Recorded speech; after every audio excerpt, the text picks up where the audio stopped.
Good morning. All right. We're going to go ahead and get started so that we can get on with our very full program. I want to welcome all of you to the Mayor's Annual Economic Forecast. I'm Mary Huss. I'm publisher of San Francisco Business Times. I'd like to join our partner, Cushman & Wakefield, and all of our sponsors in welcoming all of you and wishing you a happy new year. It's, in fact, Chinese New Year, so happy Lunar Chinese New Year, and welcome to the Year of the Horse. I think that means good things. So anyway, happy New Year to all of you. I really love the energy in this room.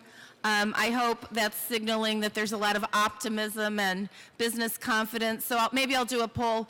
Who is confident and optimistic about 2014? All right, all right. All right, who's the pessimist? Nobody's going to admit that publicly. All right, I'm personally very optimistic. So this morning, as we have for many years, we brought together the mayors of the two great cities of Oakland and San Francisco for a look at the state of the cities in our region. And we do love these two cities. We just love the synergy between them. And we hope that this event in some way helps each to better understand the other, educates kind of both sides of the bay, and maybe even that it might foster and inspire more collaboration, greater synergy between these two such closely situated cities that stare at each other across the magnificent San Francisco Bay. So I have a new theory. Every time I cross the new Bay Bridge from San Francisco into Oakland, I believe that bridge symbolizes a whole new view of Oakland from San Francisco because it's so fresh and so future forward and such an elegant entry into that city. So back and forth, it's just a stunning, stunning way of bridging the two cities. So maybe it means something. It does to me. So I thought I would share that. It's our tradition to alternate this event between the two cities. The problem, a lot of things are happening in Oakland, and it's hard to get a room there, may I tell you. So unfortunately, the getting together of the two mayors in a large venue, we just had a tough time this year having it in Oakland. So Mayor Quan, we owe you one. I think that might mean we owe you two. And Mayor Lee, thank you so much for again being the host city. And Mayor Quan for traveling not so very far across that beautiful bridge to be here in San Francisco. So I think this is an exciting year in store. We have an exciting event. It's really, I personally get very excited about the momentum here in the Bay Area. With these cities, they each have some unique, some very common challenges and opportunities, some unique, some common, but there is much happening in each of them. San Francisco with its many, many cranes in the air, the tech explosion, all that's happening here. Oakland, a whole new cool going on there. The exploding restaurant and cultural scene, but a lot of great land development happening there too, and emerging tech. And, a lot are referring to Oakland as the new Brooklyn. Sort of just think of that across the bay from San Francisco.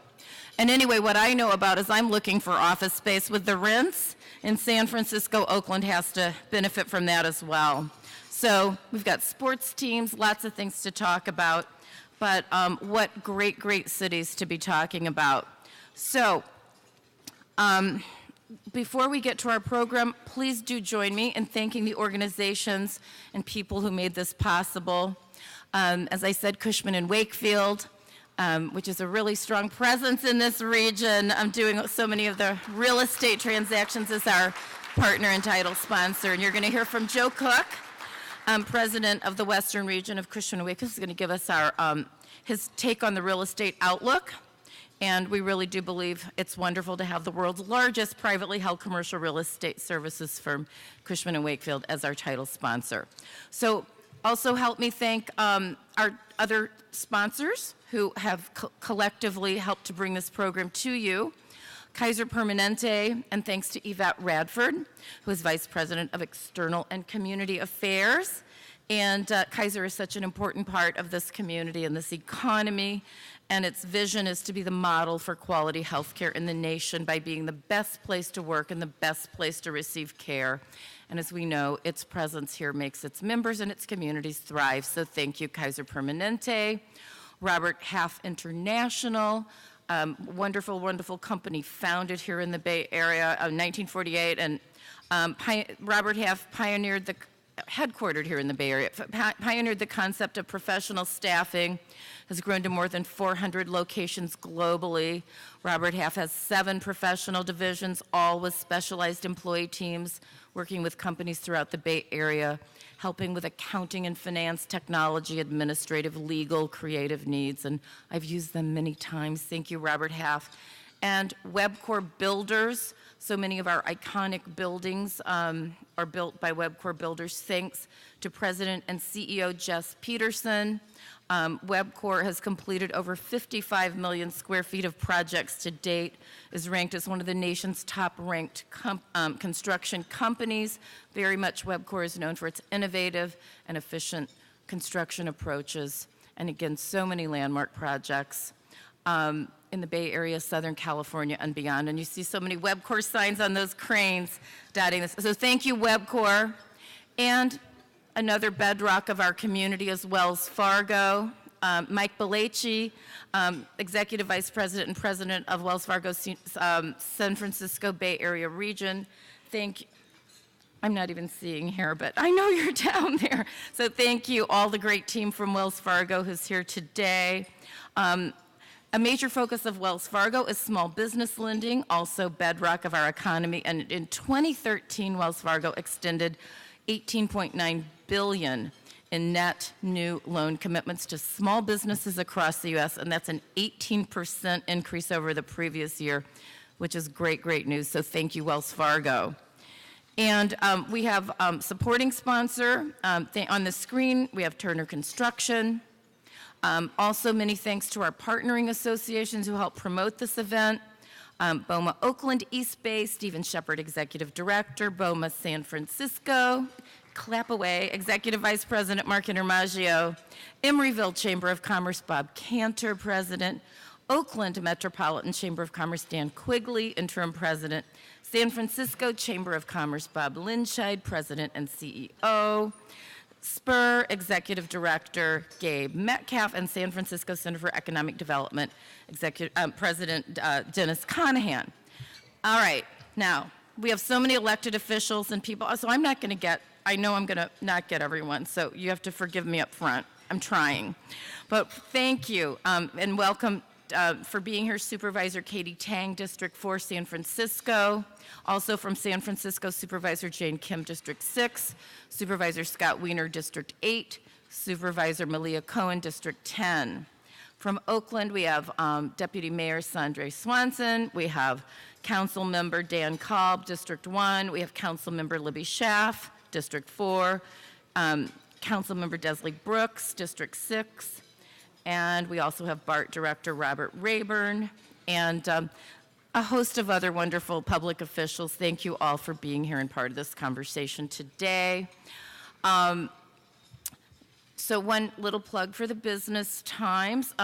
We have copies of today's print edition, which contains our Structures Commercial Real Estate Quarterly Edition. If you're a subscriber, you may have already, fresh early this morning, downloaded the digital edition or your app. If you don't have the app, search for San Francisco Business Times in the App Store and download it. It's a wonderful way to read the Business Times if you don't want to read the print edition. And then if you're not looking and getting our digital newsletters, you're probably missing more than half of what we actually write and produce in the course of a month or a week. So we are posting stories in our email products and online all day long, so be sure and look at what our newsroom is doing for you, and that's all actually free. We do have a offer to thank you for being here. You can save some money on a subscription, get your free app as part but when you buy your print subscription and you get the brand new book list. So drop your card at the Business Times table, and also you'll have a chance to win a $200 Visa gift certificate. So I hope that you all are tweeters, but we're tweeting, and if you want to join the conversation, it's hashtag SFBTMayors. All right, so now we're on to the program. We've asked each mayor to share his or her vision for the future of their cities, their priorities, their challenges, and how they're tackling them. We want to know what they're doing to improve the climate for business in their cities. What are they doing to grow jobs in the workforce? What actions are they taking to bring business and have business-friendly policies to their cities or prevent them from leaving, to attract investment and encourage future development? And what do they think about those synergies that exist between the two cities? What keeps them up at night? We'll hear some of this later.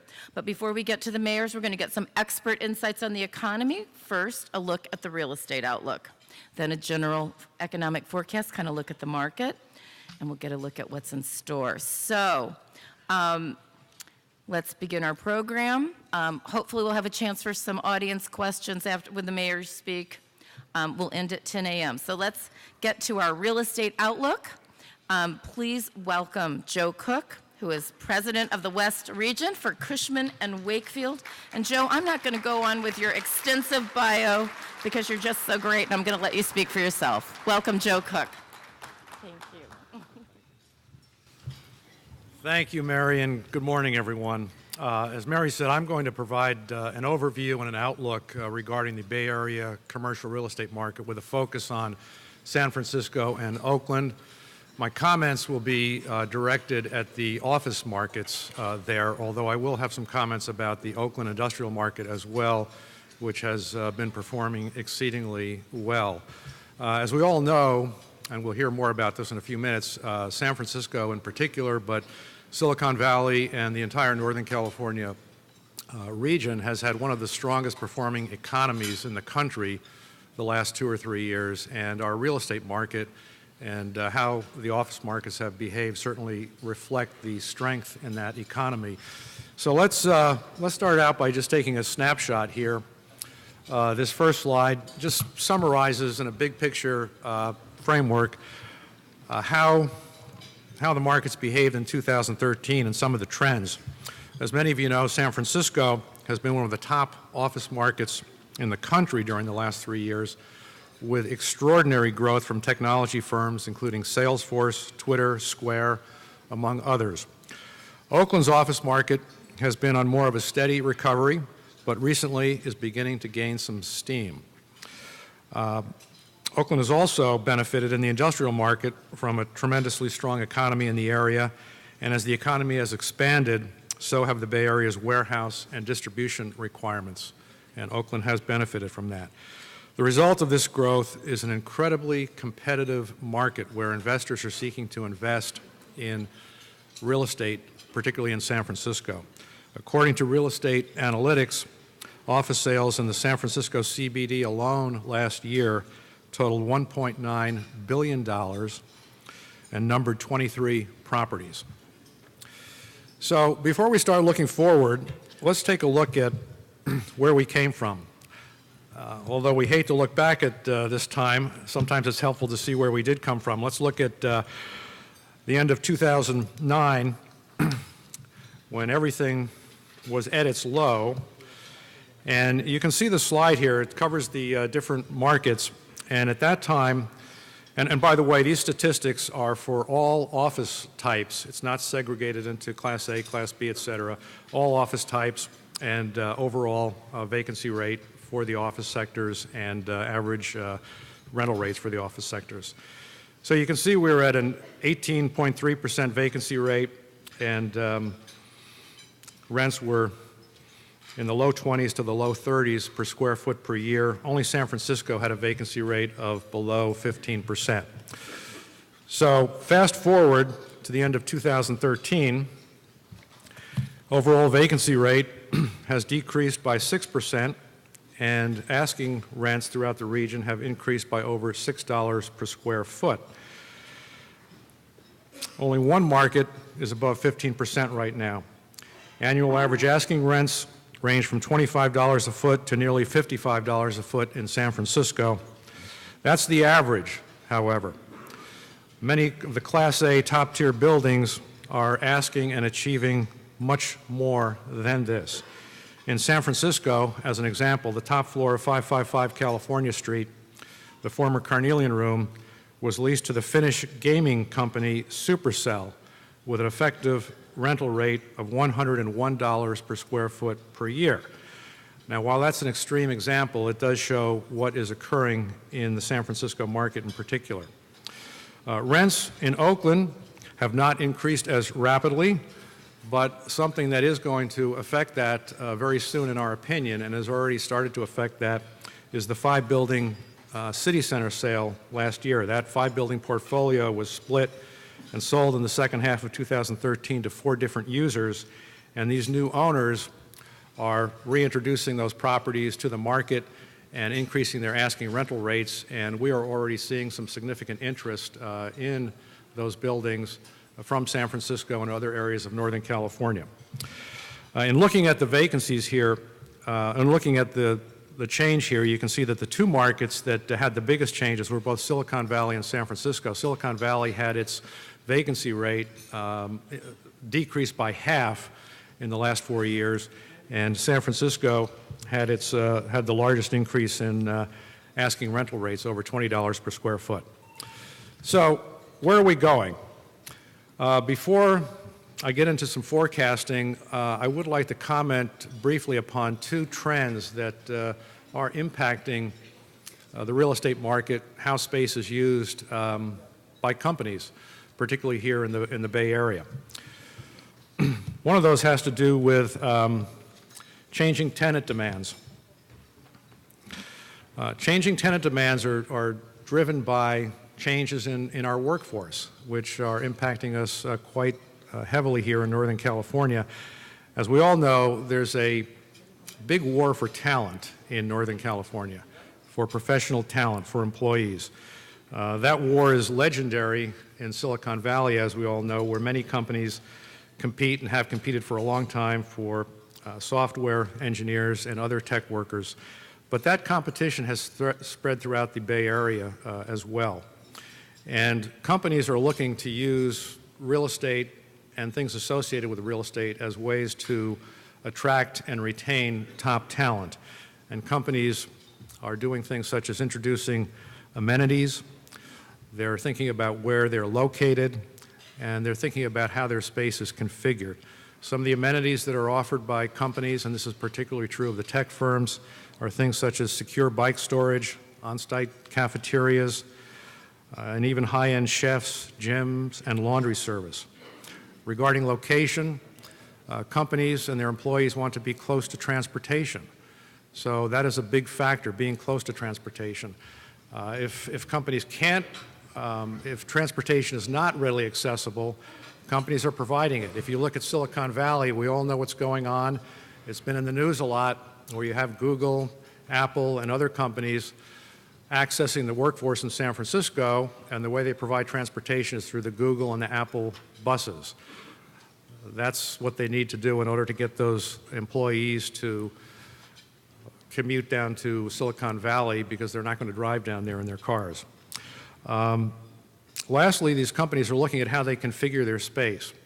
I think everyone is seeing this. Many of you probably are seeing it with your own respective organizations, but space is moving away from the traditional hierarchical office structure, with key executives being in large offices and then other private offices and then high cube open space. Space is becoming more open, more collaborative, with more informal and formal collaborative areas as well. It's something that the workforce is demanding, preferring, and companies are reacting to that. The second trend has to do with workforce density, and goes hand in hand with the trend I just mentioned. You can see from this slide, and this is from a CoreNet study, that 3 years ago, the global space, average space per employee was 225 square feet. By 2018, it's expected that 64% of the companies, global companies, will be at 150 square feet per employee, and by 2018, that should reduce in 52% of the companies to about 100 square feet per employee. As we all know, real estate is one of the highest fixed costs that companies have, and one of the best ways for companies to reduce space is through creating higher density with the type of space that I was just mentioning, more open, collaborative space with less office environment.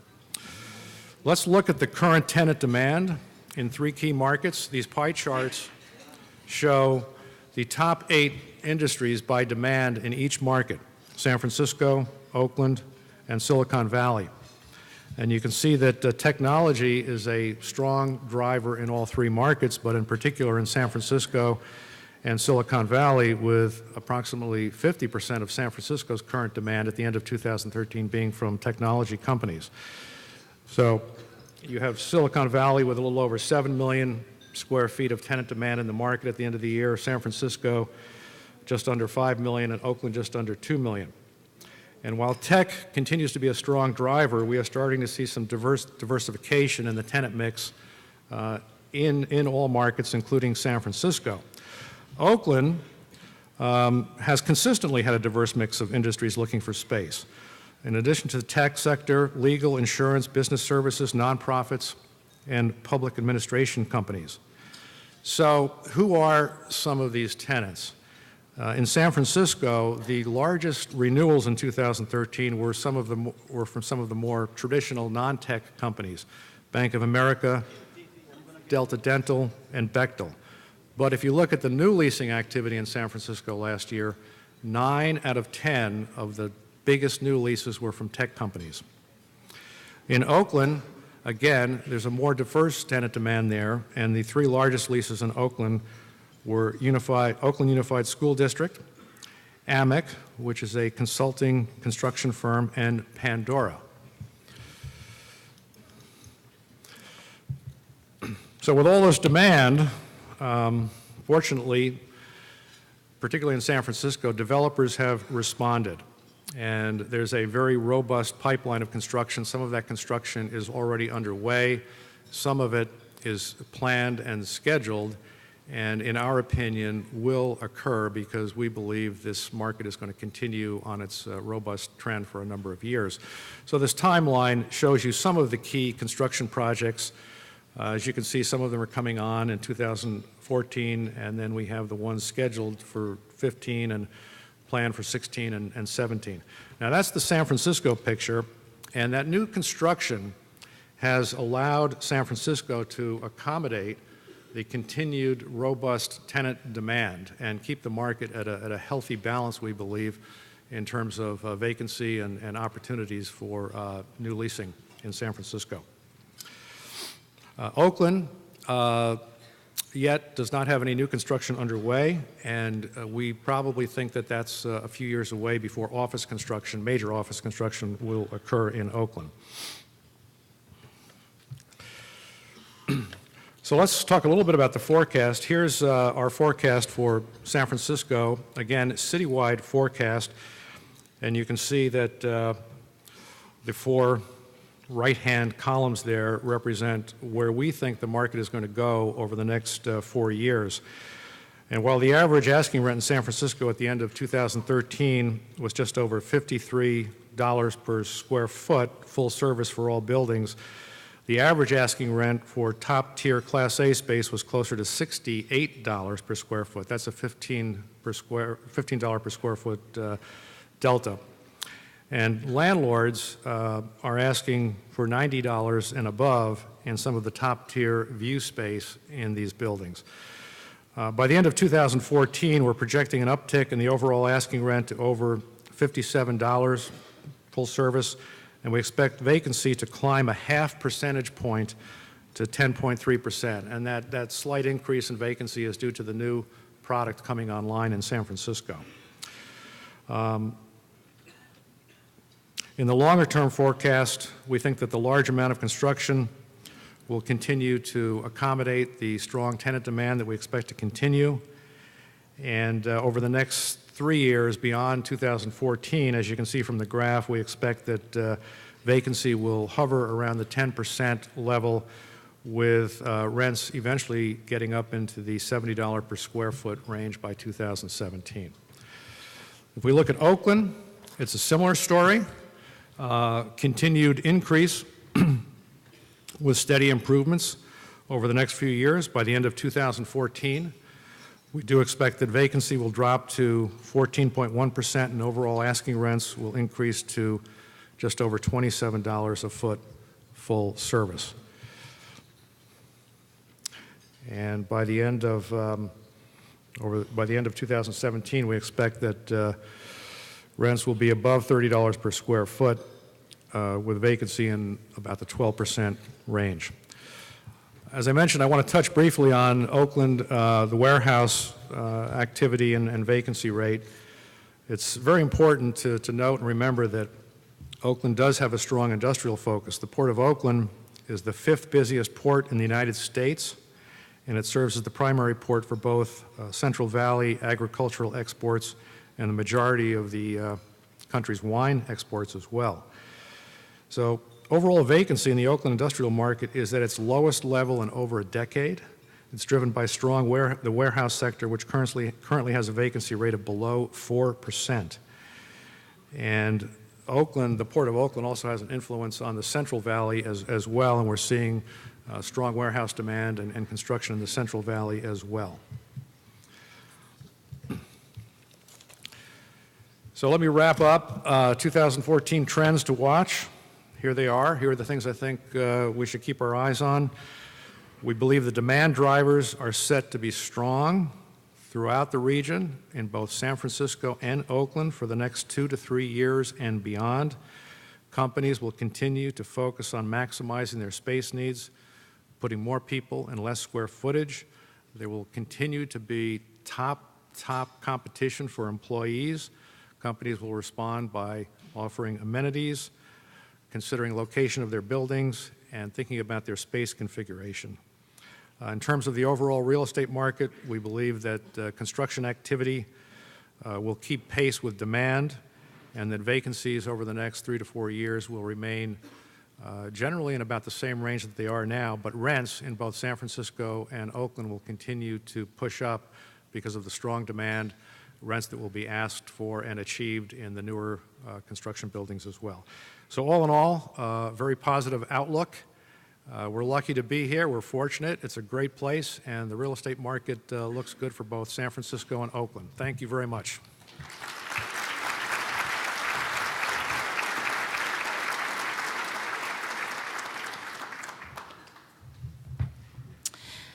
Thank you, Joe. That was great. Very painful on the office rent, but really, really interesting. Thank you. Now a look for a look at the economy and the financial markets. Please welcome Gary Schlossberg, Vice President, Senior Economist for Wells Capital Management. Gary analyzes the economic, financial, and investment environment for Wells Capital Management, which is a fee-based institutional money manager with over $325 billion in assets under management, and for other investment and banking groups within Wells Fargo and Company. He's a member of the Wells Capital's Investment Policy and Liquidity Management Strategy Committees and is quoted widely in the press. And anyway, please welcome, we're delighted to have you, Gary Schlossberg, Wells Fargo. Thank you, Mary. Thank you. Thank you very much. It's a pleasure to be here. I was told this was going to be an intimate group of about 25, 30 people with a lot of Q&A, and I guess I had it wrong. A couple of housekeeping points before I get started. You do have a weekly economic and financial commentary report put out by our economics department back in North Carolina. You're welcome to subscribe to that simply by accessing the website at the back of that report. I have a few charts that I'll be showing. My apologies ahead of time.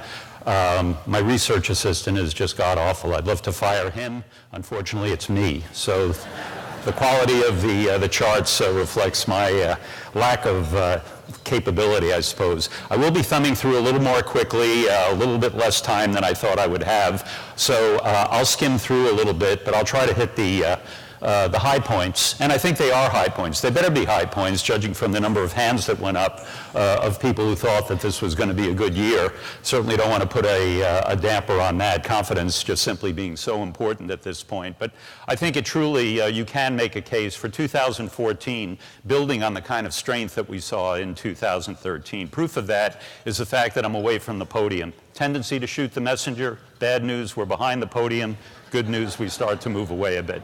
On the economy itself, we are at a crossroads. We say that every year. It sort of generates more interest, makes it seem like it's more critical than it really is. But I think in this cycle generally, and at this point in particular, we've been through a number of crossroads, simply reflecting the fact that nationwide at least, this growth recovery has been disappointing on average, considering the depth of the recession, I should say, the worst recession since the Great Depression in the 1930s. Not only that, it's been stop-go. For those of you who follow the economy, you may be aware of the fact that late in the year, early in the following year, 2010, 11, 12, and 13, we started off optimistic. We went through something of a growth pause. Optimism began to dissipate a bit, and then it was revived again at late in the year. We're coming off a very strong 2013, one of the strongest growth rates we've seen going back to about 2005, 2006. A lot of optimism coming into 2014, and then suddenly at the beginning of the year, a number of yellow flags began to surface, raising questions about the strength of the economy. And you may have noticed that was picked up immediately by the stock market. Rather than continuing to rise at a very strong rate, we started to move toward a seesaw pattern. The stock market off. I think it's going to be its first decline in January since last August. What's behind that? Well, first of all, the weather. We've had remarkably good weather here in the West, too good, in fact. I'm in Marin. We're set for water rationing in April. But as warm as it's been here, of course, it's been bitter cold back east, and that's disrupted economic activity. Clearly, that played a role in the uneven, the mixed economic numbers that we've seen over the past couple of months. Beyond that, though, there are things that are going on unrelated to the weather, which could have an influence on economic activity moving ahead.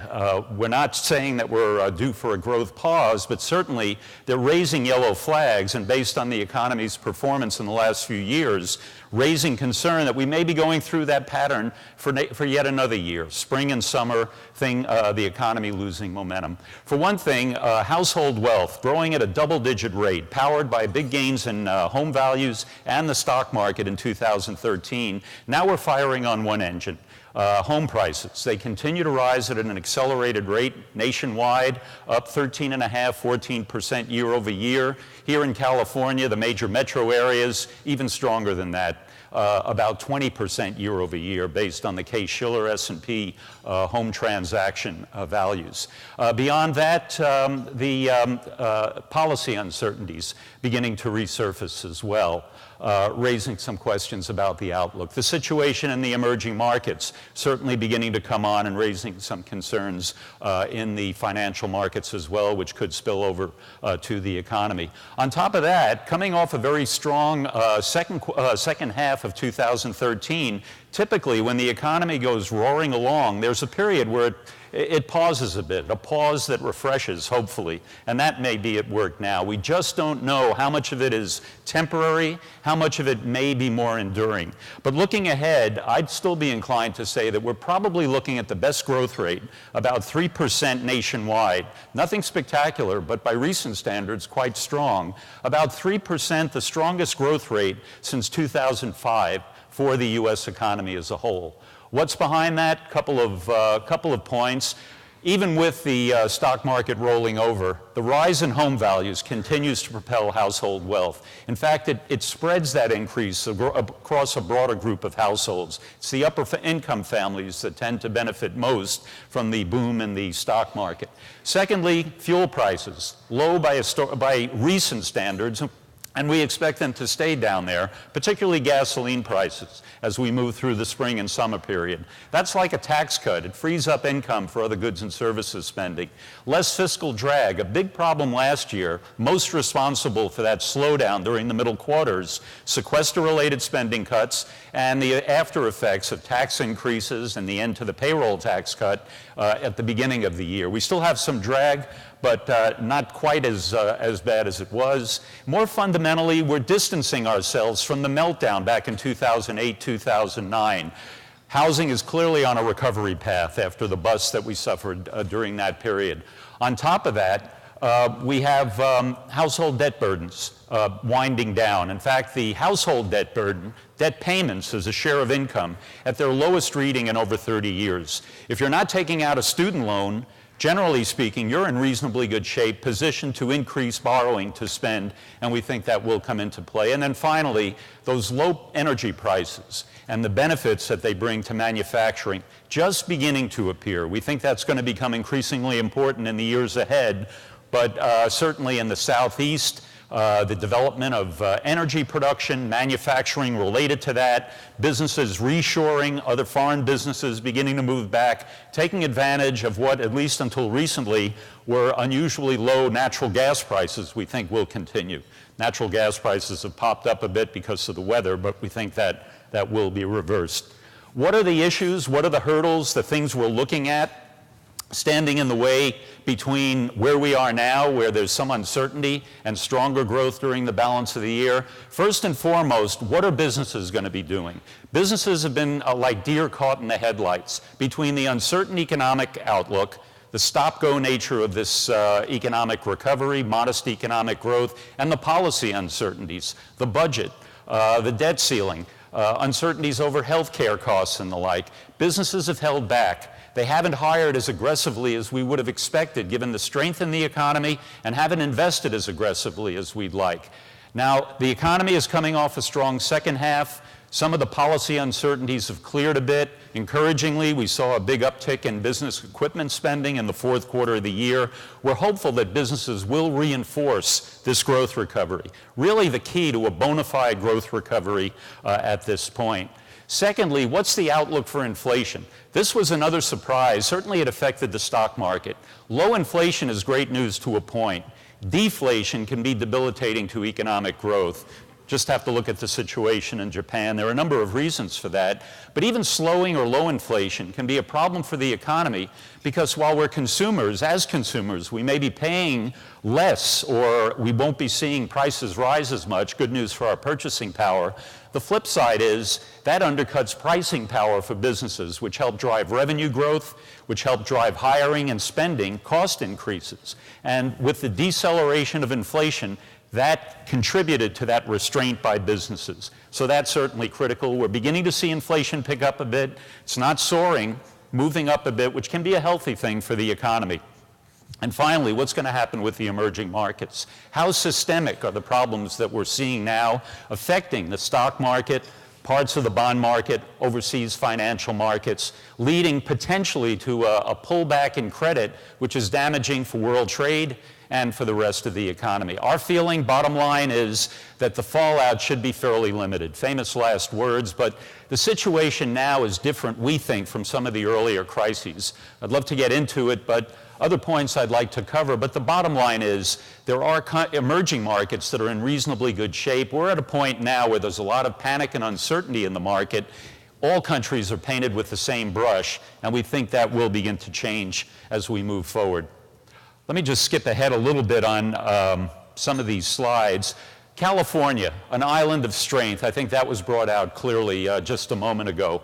California is on the leading edge of economic growth in the country, and the reason for that is the strength that we're seeing along the coast, the coastal economies, driven more by high tech, high value-added industries that are very competitive, but at the same time can accommodate the high cost structure in California. And you can see looking at the Bay Area, which is on the leading edge of economic growth, I might add. looking at the Bay Area, there's a clear dichotomy, of course, and you saw it in the real estate numbers as well, between the western side of the Bay, San Francisco, which the metro area covers Marin all the way down to San Mateo, and San Jose, basically Silicon Valley. Those areas are on the leading edge. They've benefited most from the tech boom that we've been seeing and the spillover effects on real estate and other parts of the local economy.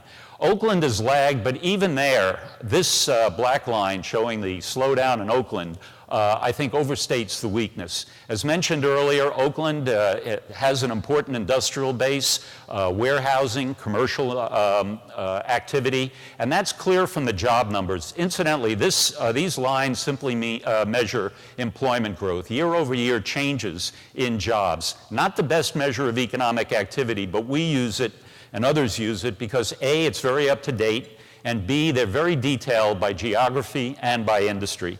And what they're showing within Oakland is that clearly there is broad-based weakness, a lot of it led by ongoing cutbacks in government spending. But within that, we're seeing pockets of strength. One clear one, critical not only to Oakland, but the entire Bay Area, is transportation and warehousing. That base is clearly growing. Even though world trade is under some pressure, we're continuing to see growth in that area, partly fueled by the boom that we're getting along the west side of the Bay. In addition to that, certain types of business services, particularly high-tech, computer services, which is fairly important to the Oakland area. And by Oakland, by the way, I'm referring to the east side of the Bay, Alameda and Contra Costa, so it extends beyond downtown metro Oakland. But that area is being driven in part by data processing, computer services, and the like.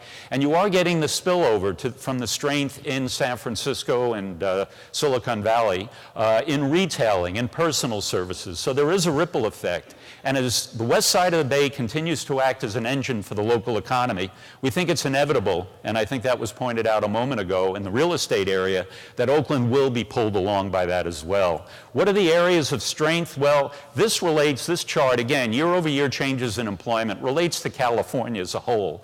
But what's true of the state, I think, is also true of the Bay Area. And the state, incidentally, there is a real dichotomy there. I mentioned the strength along the western side, the Central Valley still restrained by the lack of a high-tech base, by the lack of a pull, back office operations, taking advantage of a relatively low-cost structure. But it is beginning to come back. Much like Oakland, we think it will be pulled along by the ongoing strength along the coastal areas, benefiting from the more skilled, high-tech professions.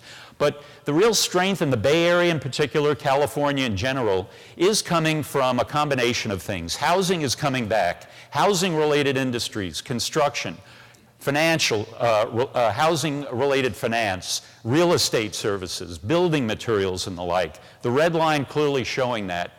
More generally, and this is more typical historically, we are being pulled along by our export industries. Export industries are not only those industries that sell overseas, they're any company, any industry that derives the bulk of its revenue from outside the local economy, bringing that revenue in, adding to the income base and benefiting the local economy. In California, it includes motion pictures and broadcasting, aerospace. In the Bay Area, tourism, high-tech, biotech, and the like. California generally, agribusiness. But even in the Bay Area, clearly it's technology, biotech, the tourist industry, the hospitality industry seeing very strong growth as well. Going forward, we think that that strength will continue. San Francisco in particular has been transformed by the high-tech industry. When I came here, about 40 years ago, San Francisco was considered a steady Eddie. It had a range of high value-added services in finance, business services, legal, advertising, and the like. Not very dynamic, not big ups and downs in the economy. With technology, since the early 1990s and the late 1990s with the dot-com boom and bust, we've become more highly charged. We've seen the volatility in employment begin to increase. The good news, I think, in that is that it's really driven more by technology, and at times it transcends the ups and downs of the economy. And that's what we're looking at now, and that's why we think that San Francisco, along the west side of the Bay, will continue to grow at a good clip, just given the driver of technology through 2014 and into 2015. It does create some issues. The whole issue of income inequality in the U.S. really takes on a different wrinkle here in the Bay Area. The concern nationwide is, the first issue is generating stronger growth, a rising tide, and then dealing with the inequality issues. We have the stronger growth, but the inequality is still beginning to develop. Fortunately, I think that's more of a political and a social issue. In terms of the economy, though, the tailwind is there, and we think that tailwind will continue into 2015. How did I do in dodging that? But in any event, we're one step along, I think, in dealing with that issue. And I think that puts us at an advantage relative to the rest of the U.S. Just a quick comment on the financial markets. We do think interest rates will be moving up. We expected them to rise gradually over the course of the year. The restraint being inflation, moving up only gradually.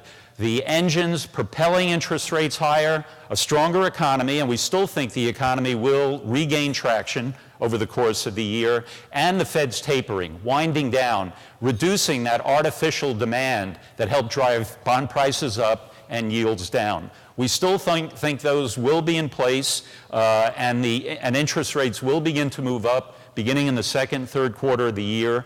The rise, we think, will be very modest. We think, for example, the yield on the 10-year Treasury, which has moved down because of flight capital moving into Treasuries, it's down below around 2.65% this morning, will be up around 3%, maybe 3.25% by the end of the year.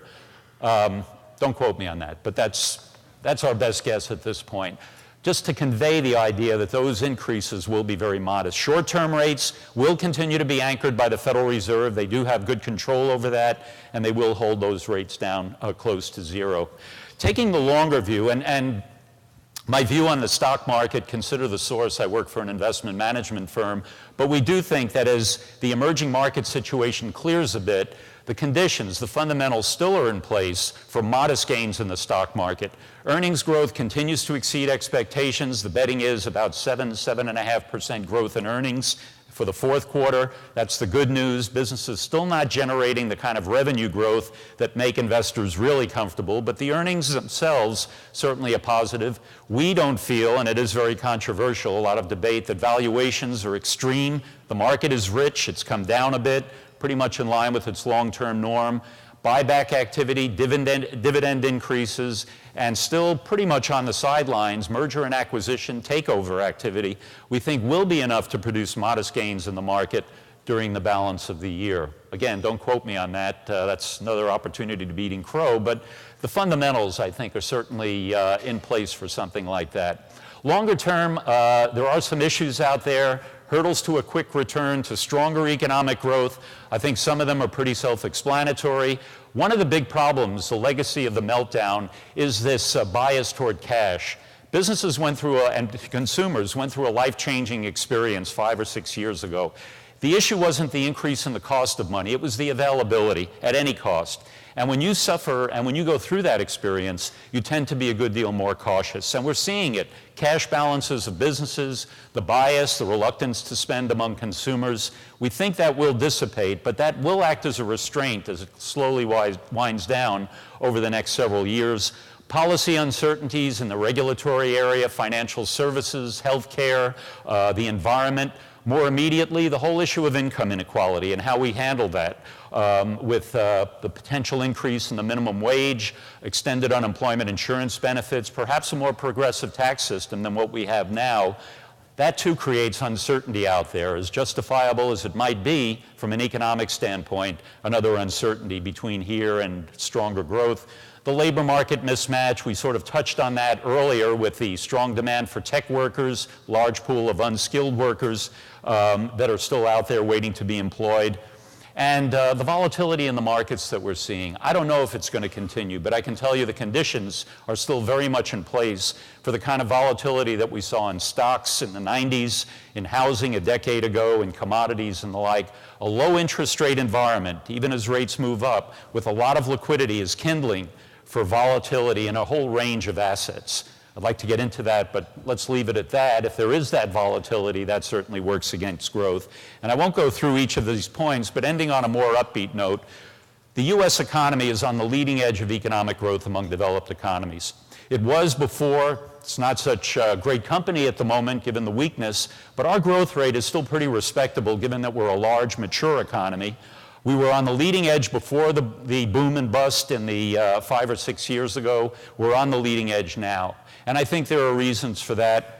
The reasons are laid out here. I think they're pretty clear. And for that reason, even though we go through a period where growth may be restrained for some of the reasons I mentioned earlier, we think the longer-term outlook, and I think the stock market to some extent is discounting it, is pretty positive for us to compete in a highly competitive environment as emerging markets continue to move rapidly up the value-added scale and go head-to-head with established producers here and in other parts of the world. Thank you very much for your time, and have a great rest of the morning. Thank you.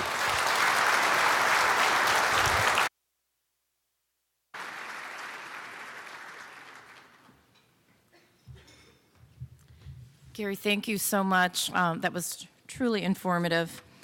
And we're now going to invite our mayors to the stage, and one by one, they will tell us about their priorities and outlook and vision for their cities. We're going to give each mayor some time at the podium, and then our managing editor, Jim Gardner, is going to moderate a discussion with them. You may have some questions for them if you already do. There are cards at your table. Write on them, hold your hands up, we'll gather them. Don't forget, if you want to tweet as we go, it's hashtag SFBTMayors. So again, hold your hands up now or as we're talking, and we'll get your questions and get them up to Jim.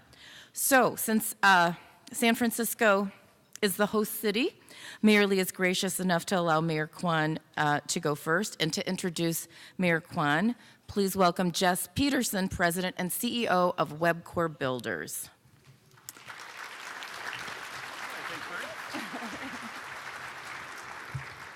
Well, good morning. It's certainly an honor for me to welcome our next speaker, Oakland Mayor Jean Quan. A 34-year Oakland resident, Mayor Quan's dedicated her life to making government work for people. And for the first 12 years as a member of the Oakland School Board, and then for 2 terms on the City Council. And then in 2010 was the first Chinese-American woman elected mayor of a U.S. city. She's focused on bringing new investment to her city and supporting the growth of local businesses for a much stronger economy. And while other cities have fallen into deficit, Mayor Quan has created 2 balanced budgets, working in collaboration with the City Council. She's also had a chance to take New Oakland's finances. They're now certainly in the best shape that they've been in an entire decade. And the city has a reserve, which is certainly one of the healthier signs for Oakland, as well as growth that you see out and about. They've got 60+ restaurants that have come into place in the last year, and they continue to add more retail space, over 1 million here in the last year and in the pipeline. In fact, about the only thing that Mayor Quan hasn't achieved is getting the Raiders into the Super Bowl. But San Francisco has that same struggle, so join me in welcoming Mayor Quan.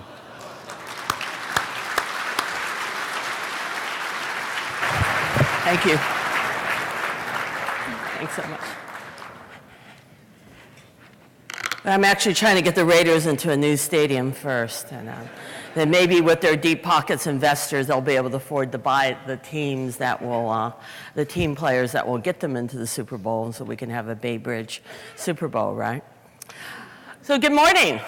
I'm here with a team of Oakland staff people and leaders and the port, so I wanted to have my city people just stand up. We have Fred Blackwell at the head of the team today, who we stole back from San Francisco, Ed, who used to be the San Francisco redevelopment director, is now the #2 person in Oakland, and I have my a whole city team and the economic development people. So both tables, if you just all both stand up so they can see you afterwards. Thank you. All right, thank you. That's our economic development team, so if you're looking for a place in Oakland, you should talk to them. And then our partners and the mayor of Oakland gets to appoint the Port Commission, but we're very, very lucky to bring Chris Lido. We stole him from Long Beach, and he has done an amazing job of turning around the Port of Oakland, which is the 5th largest port in the United States and the largest exporter of goods in agricultural goods. So if the Port Commissioners and Chris would stand.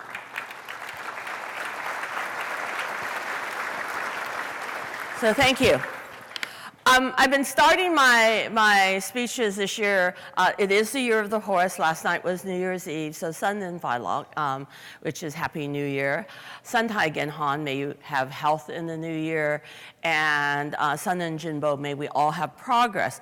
The year of the horse is known for its explosive energy. And so I've been opening my speeches about Oakland saying that big things are happening in Oakland. The year of horse, I think, is fortuitous for us because we expect explosive growth this year and new announcements. And so it's always sobering, though, to hear from the economists, right, in terms of where we are and where we stand. And we know that when we look comparatively, that we really are leading the country. So even though we have our differences among us, that the Bay Area as a whole is doing very well. And that particularly when Ed and I were in Asia or when we're talking to the rest of the country, we really are selling the whole Bay Area because people think of us as, particularly outside of the United States, think of us as an area. And I know both Fred and I, Fred, my economic development person and assistant city administrator, and Ed and I, when we welcome investors from around the world, we often talk about the whole region and the strengths of the region. But in terms of being the mayor of Oakland, we're really have, I think, come to our own in the last few years. So some people call us the Brooklyn of the Bay Area. I like just to think that we've sort of gotten back to our historic role, which had been sort of the center of the Bay Area, where the Transcontinental Railroad ended, where the Port of Oakland is really helping to lead an economic development in small equipment exports as well as agricultural products, and really an economic pipeline for the whole region. And so I've learned more about agribusiness than I ever wanted to know. I know a lot about nuts and raisins and small medical equipment, et cetera, because we are leading a whole sector of the economy. And when the president asked us to help make exports greater than our imports, and we took it pretty seriously. We were the first port in the country to export more than we imported to help grow the economy. And I spend a lot of time I spend in China is trying to help build those supply lines and to work together with my mayors in the Central Valley. This year, we won about 40 national accolades. Everything starting from 2 years ago when the New York Times named us as being the 5th best place to visit in the world, right? And that was like the top city in the United States and between London and Tokyo, so we were pretty pleased at that placement. And that's why we haven't been able to have this in Oakland, because our hotels now are past their capacity, and we're working really hard on maybe 2 to 3 new hotels for the city of Oakland. This year we were named the Rockefeller Foundation one of the 33 most resilient cities in the world. And as we all know, in the Bay Area, we live on borrowed time. We're going to be looking at how to make sure our infrastructure survives the big one when it comes, and that will be our project with the Rockefeller Foundation. We're named by those, a lot of you are real estate people, so we were very excited to be named the most exciting city in America this year by Movado, which is a real estate blog. America's hottest housing market by the Wall Street Journal, continuously in friendly competition with the city of San Francisco and Berkeley and Seattle as the greenest city in America this year.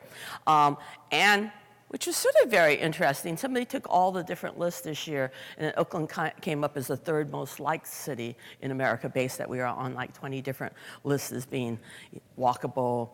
I think we're right behind San Francisco in the number of people who commute by bike, best restaurants, emerging art scene, et cetera. So we're becoming in our own in terms of international recognition as a city, but it's beginning to show up in our investments. And what's very interesting is many of us would hear during the last year President Obama complaining that the banks are sitting on trillions of dollars in investments. And when Oakland reached the fastest turnaround in housing market in the country, that is, homes in Oakland were staying on the market less than 14 days. The banks were still not lending to many of the residential units that were lined up in Jerry's 10K, original 10K. And so what I do want to tell you is that we did meet the 10K last year. We finally got 10,000 new residents in downtown Oakland. And as I'll tell you a little bit later, we're well on our way now to 20K, or the second 10K. And so the investment in Oakland and the emergence of new projects have been amazing. And so I'm going to talk about our $3 billion plus projects, which I think are sort of a symbol of where we're going. And two of them are driven by foreign investments. So you may know, and so I'll start with the Raiders and Coliseum City. When I first announced that, you know, I always say I was sort of like the pinch hitter at the bottom of the ninth. In order to save all the teams, I was going to have to either have those tip flies or hit a home run. So this summer, we were able to bring in and have signed an ENA and are in the process of negotiations with the third largest real estate firm in the world, the Colony Group, which is primarily founded by the city-state of Qatar. And their partner is literally the Prince of Dubai. So when I say that, people sort of look at me, yeah, it's the Prince of Dubai and the family Qatar. They are the partners. They're worth, I don't know. I was trying to figure it out in Dun & Bradstreet how much they're worth, but in the international markets, it's really hard. But many, many billions, let's just say. And so we have deep-pocketed investors. We're very hopeful that if they stay on their targets, that we'll have a football stadium deal by summer, and then a deal on the rest of the project, which we sort of see as a LA Live project on steroids, an entertainment hotel center for the region, which will produce thousands of jobs, not just a baseball a stadium, but actually a destination. And as you know, that's in East Oakland. It has some of the highest unemployment in the Bay Area. And so we think that bodes really good things. The second $1 billion project we're breaking ground on in about 5 weeks, which is now renamed, it used to be Oak Tonight, is now renamed Brooklyn Basin, the historic name for the area, not because we're trying to be like Brooklyn. And that is 3,100 homes that we had permitted and had been sitting there during the recession. And originally that was 3,100 estuary side, beautiful condos that we were planning to build over 8 years. But the Chinese investor, who is the largest single, this is the largest single private investment by a Chinese investor in the United States, a $1.5 billion investment in the 3,100 homes. He was here recently. He'd like to build those in 4 years. Like, this is somebody who builds 11 million square feet of homes every year in 43 cities in China. So he can't quite get why it takes us so long to build in the United States. And, you know, it's sort of like when I met with the vice president of Guangdong, and they're looking at green housing criteria. So I said, so how long will it take you to implement that? And he sort of looked at me like, well, once we choose the criteria, we're just doing it, right? And so they have a different time scale and a different sense of building. So those are $3 billion plus projects, and last one's the Oakland Army Base, and we already broke ground on that. It's a Prologis, it's a public-private partnership. Thanks to the good work at the port, they may also not just be doing the Army Base side, but also working with the port to update its facilities. And the Port of Oakland is an amazing economic engine, and as I become mayor, I realized it's not important just to the Bay Area, not just important to the Central Valley, but it's now important to a whole food supply chain across the country. So I understand you have to ask Chris more about this, that we may be exporting chickens from the Southeast to China, which literally has a huge appetite for our foods, both because sometimes, particularly the upper middle class in China wants to have organic and more healthy foods, and they're not always sure about their own supply chain. But amazing potential, and it plays a huge role, I think, in the economy of the entire agribusiness, and not just in California. So big things are happening, some really, really big projects, and quickly to go through. On the housing level, and that's probably where we're booming, and I know that San Francisco is looking at that. I'm proud to say that we've had a fairly even development, that particularly the city council and as mayor, we've been trying to make sure we have a balance so that our blue-collar workers can continue to live in the city where a lot of this commercial explosion is going to happen relating to the port. And so even during the recession, we kept building. We built about 3,000 homes. A vast majority of them were affordable. Partly was that because I was frankly trying to spend all the money before Jerry could get it. So we did spend. We spent almost everything we could in affordable housing, and I think that sort of slowed down the gentrification, and it provided a lot of good, solid blue-collar housing. Our prices are amazingly cheaper than here in San Francisco, and so as long as you I'm glad it's doing well, but it then makes us look so much more affordable. And so we continue to welcome people from San Francisco who are sort of surprised how little they're paying in rent, and in many cases are buying homes for what they rent here in San Francisco. So that will continue to happen.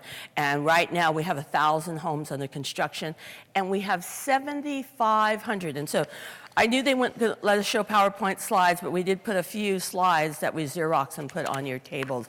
And so what I want to show you is we have a list of the 7,500 new housing units that are in the pipeline. And so we expect a strong residential market for a long time to come. And we also have a few other little charts I'm going to go through really quickly. We've been trying to prepare for growth, and we've been using the time I've been there to develop these 5 development zones. And so for those of you who've been following MTC or ABAG, those are also overlapping with priority development zones that will also be able to do affordable housing in those zones. But we're also ready for development. That is, a lot of the EIR and CEQA work will be done. And so when you're ready to invest, we're ready for you. So several of these have been approved. Of the remaining 3 will be approved this year by the City Council. So Oakland's ready to grow, and we're ready for you. Let me just quickly talk about, we've already talked about, we have $1 million of retail, and we're hoping to announce a major new retail project downtown Oakland this year. So I'm keeping my fingers crossed that this will finally be the year. These are things that we've been working on for quite a while. And I'm going to just spend just the last minute talking a little bit about public safety, because I always get this question here. When people ask me briefly what's happening in Oakland, I'll say jobs are up and crime is down. We had one of the most amazing drops in homicides this year because we've increased the number of police. We're constantly recruiting for academies now. But more importantly, for the first time in history, the classes are beginning to match the population. 50% of all of my new police officer candidates are people of color. 50% of them speak a second language. And for the first time, about 18% of the candidates, 14 to 18%, are women. Which is sort of the national average for police recruits. And I think it's literally changing the face of policing. Plus, we've implemented the Bratton Plan of the neighborhood by neighborhood, beat by beat accountability for the police department. So the relationships between the community. And so the short answer is, we do a survey of crime in Oakland and to comparable regions. And right now, most of our areas are comparable to San Francisco. Both San Francisco and Oakland have higher crime rates because we're big cities and we're denser. But most of my areas, Broadway compared to Market, 101 California compared to the Kaiser Center, we're comparable. And so if you're staying away from Oakland because you're afraid of the crime, that's not a reason anymore. And we expect to do even better, because in this year, we're actually going to, even if you live on the San Francisco side, we're going to be asking you to work with us on the mayor's summer job program. I've been able to triple the summer job program in Oakland, and then one of the results is that we no longer are getting summer spikes in violence and homicide. That by putting young people to work, giving them hope, and changing their viewpoint to the world, that's really the third part of reducing crime. Not just better policing and more police, and not just the ceasefire program that was just featured in the LA Times, where we're really focusing on the most violent criminals. And those two things we think really help bring the crimes down. But that third part of really looking for this once-in-a-lifetime opportunity as the city of Oakland's economy explodes, to make sure no one's left behind, to make sure that the young men coming back from juvenile hall, or the young people who have dropped out, that we pick them back up, get them into jobs. And so to me, I feel like people accuse me of being an organizer, and I take that as a source of pride, like Barack Obama. We are starting to organize our neighborhoods school by school. We're going to be doing a major partnership with the school district on graduation rates and attendance. And I think that's the long-term and final solution. And that's an issue for the whole Bay Area, because Oakland has tended to be the place where the lowest income families have been either driven to. Some of them we've gotten from San Francisco, some from other areas. And until there is real opportunity for every child in the Bay Area, whether they're one of my 130 immigrant linguistic groups, or whether they are African Americans who have been here since the Pullman Porters, their families, that we have this opportunity in the Bay Area with it going up for there to be real opportunity for everyone. And so that's sort of my story. I'm going to cut the economics short because you'll ask us questions, but Oakland really is on the rise. rise, and we really are determined to make sure that everybody in our city rises, and that we can do that here in Oakland, we can do it in the rest of the country. And that's going to be continuing the huge debate that we're going to be talking about. We're going to be talking about housing, we're going to be talking about minimum wage in an area that has been leading our way out of the economy. And this is the area that has to find some of the solutions because we have the resources. As the older African-American woman told me on Sunday, to whom much is given, much is expected. That's true of mayors. That's true of the business community. So thank you very much. Oakland is open for business. I brought a lot of people here. Talk to us. Thank you.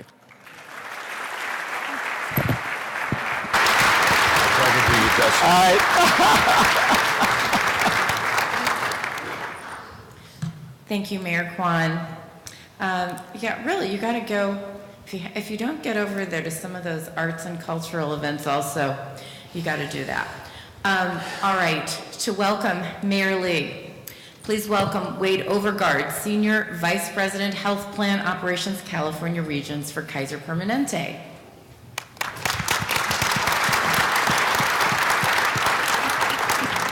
Good morning. It's a distinct pleasure this morning to introduce Mayor Lee to all of you. And although no introduction can do justice to the contributions he's made in the city of San Francisco as its 43rd mayor, I'll try to do justice here. From job creation and housing to transportation and education, Mayor Lee has brought great leadership to the city.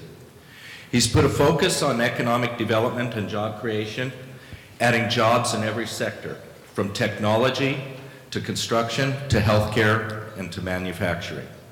The results are impressive. San Francisco's unemployment has declined from 9.5 to 4.8% since Mayor Lee took office just 2 years ago. He's focused on everything that supports a thriving economic climate, like parks, transit, public safety, quality of life in neighborhoods and housing. And in fact, very recently, the Obama administration approved San Francisco's public housing improvement plan. That's the largest of such plans in the country. It's a crucial first step in Mayor Lee's vision to rehabilitate more than 4,500 public housing units in the city. In my personal discussions with the mayor, his commitments to both the people of San Francisco and to the employees of the city and county of San Francisco has always shown through as a priority. Mayor Lee and his administration have been great partners to ensure that together we are improving the quality, service, and affordability of healthcare to San Francisco employees and the community at large. This partnership has included a program of Building a Healthier San Francisco, which is a coalition of hospitals and providers who are focused on increasing access to high-quality care and services, increasing healthy eating and active living, and ensuring a safe and healthy living environment. We are extremely fortunate to have his leadership to ensure San Francisco is a thriving, diverse, and dynamic city that is a global hub for innovation in the new economy. So without further ado, please join me in welcoming Mayor Ed Lee. Thanks, Wade.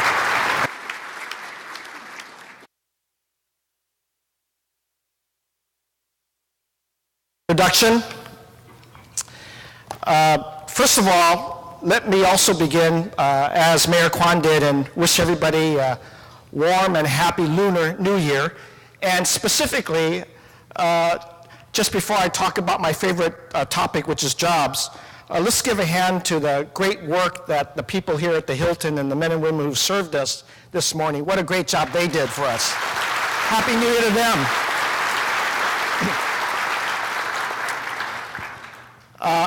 I am thankful to be here to join Mary in San Francisco Times, Business Times, and to join my good friend, Mayor Quan from Oakland.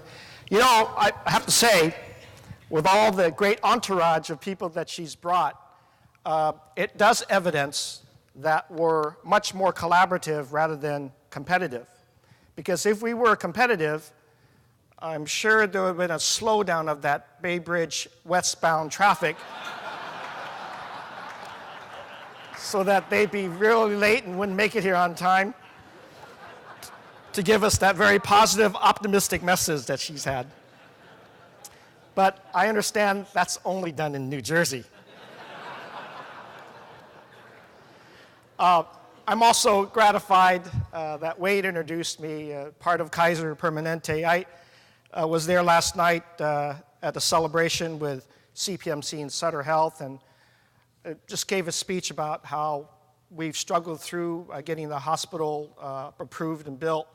But then the broader picture right now, and many of you know in this room, unprecedented time in our city's history, building 5 brand new hospitals in San Francisco, literally all at the same time.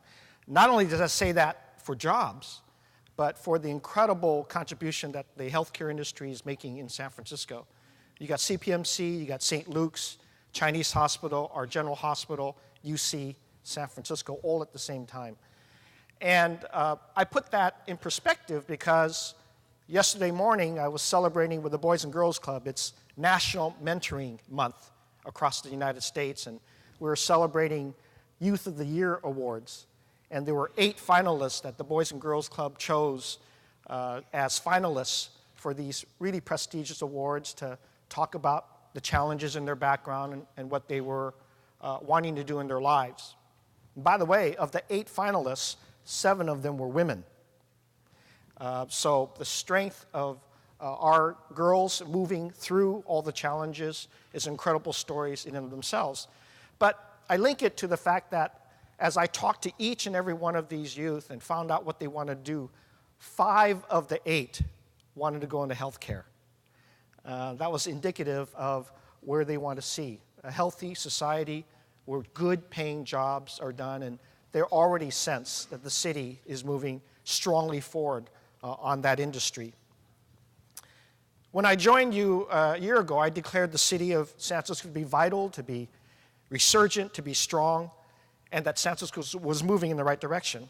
And throughout the year of 2013, we, because of our relentless focus on jobs, our extraordinary innovation and hard work of our residents, our robust economic recovery has continued that whole year.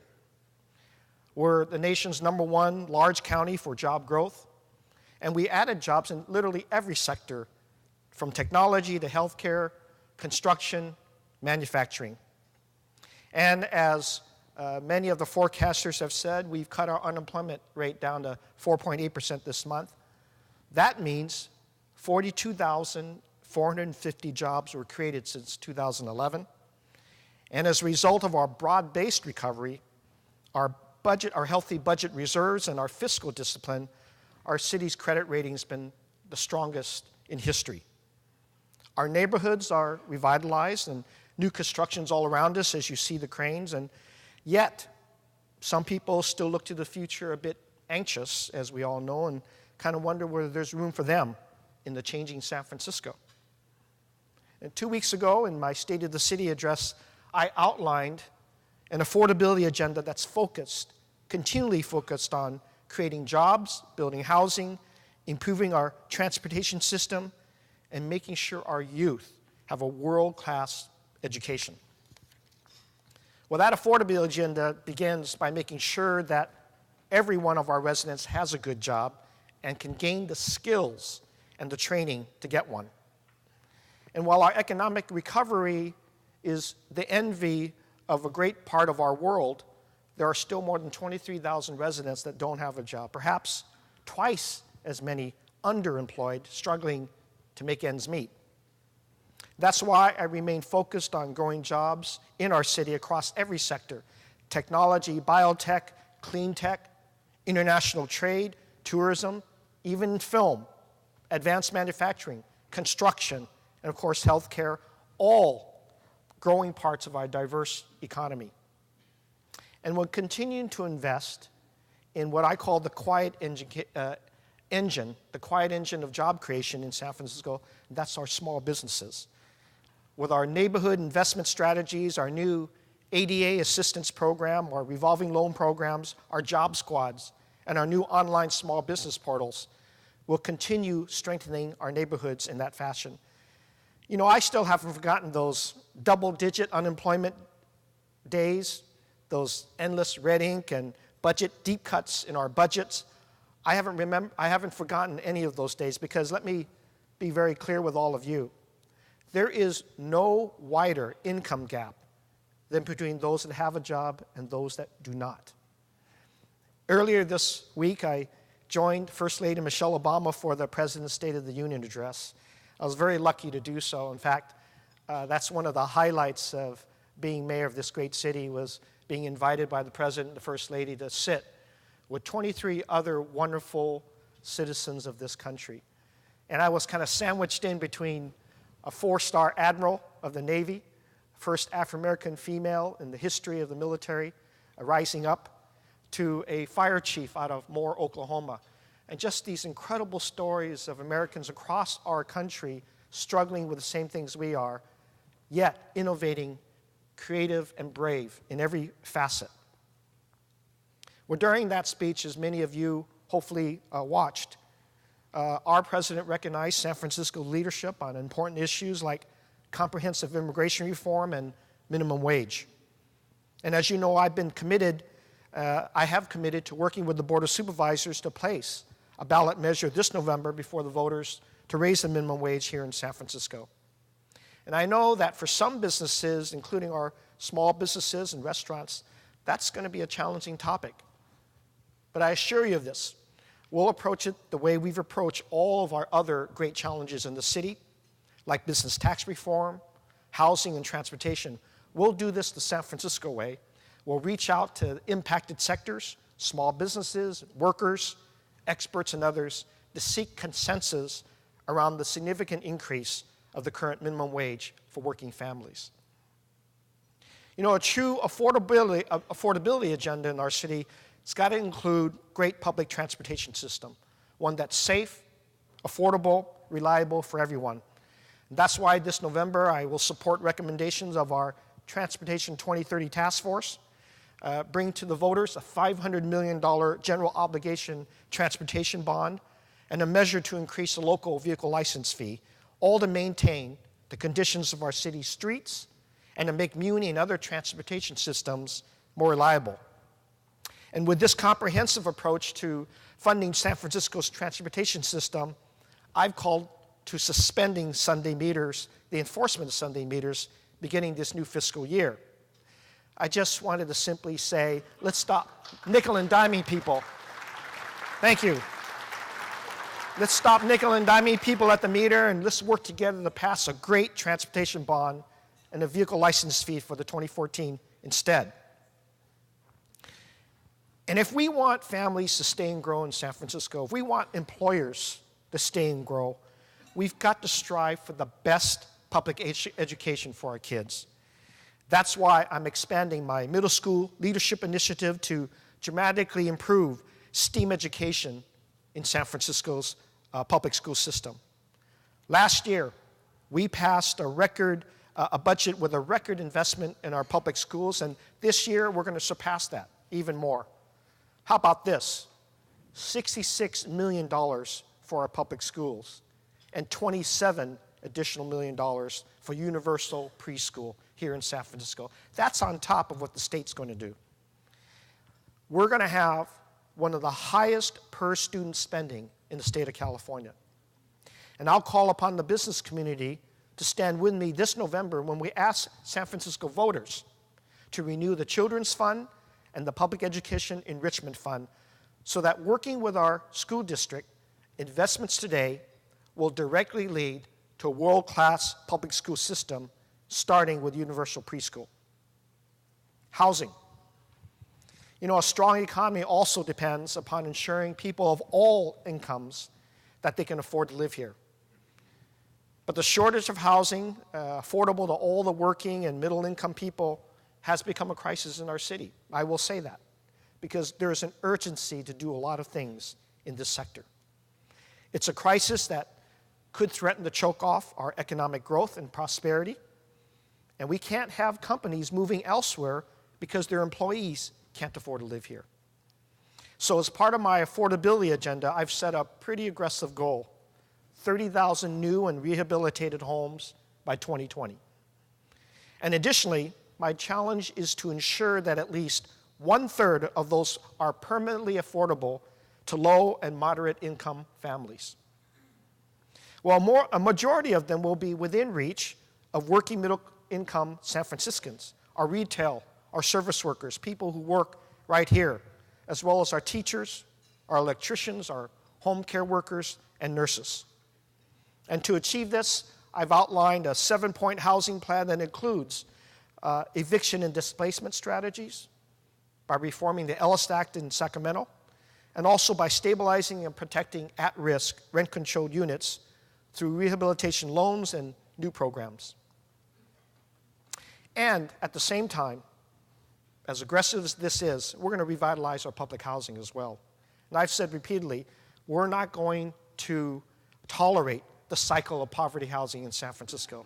We're building on and expanding our principles of Hope SF with a plan that will transform our public housing sites into integrated, mixed-income communities.